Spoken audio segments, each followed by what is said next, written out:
Hey, what's going on, guys? This video is called Living in Your Parents' Basement versus Rent or Buying. Potential home buyers sometimes look at the cost of mortgage payments over 10 years and they totally flip out. If you can live with relatives for free and that's okay with you, then do that. So let's make living for free the purple line down there at the bottom. Let's make that our baseline. That's free. So you finally decide you can't stand it anymore and you want to move out of the basement and you have choices.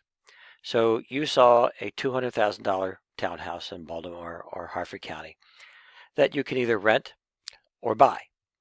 Now, rent is going to be $1,350, probably a lot more than that, but let's just say $1,350.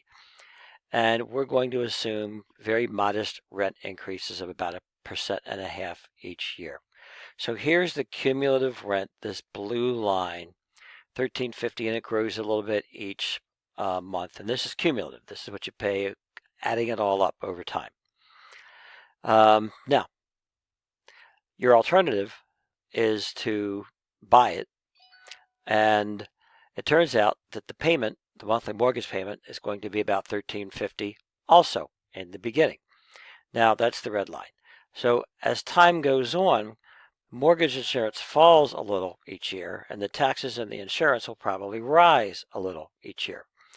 So after a number of years, looking at our example, if you could really rent that $200,000 house for $1,350, you'd only be saving a few $1,000s by buying it instead of renting it. But now, let's subtract out that forced savings. Let's subtract out the principal payments that you made, which is all of this. And as it turns out, because of the forced savings of paying principal payments, it's a lot cheaper to buy the house. And that's not counting any appreciation at all. That's assuming that appreciation is zero. And we're also not counting any income tax savings for deducting interest and property tax.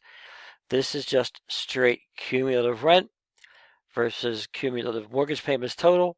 And then after subtracting out the principal that you pay, and you can see with no appreciation, with nothing counted towards income tax savings, the mortgage payments beat the heck out of rent.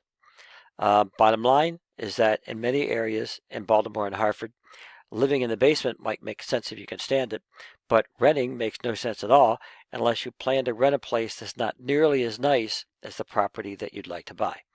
As always, if you have questions, you're welcome to call me, or you can email me at scott@scotthelp.com. Thanks for watching.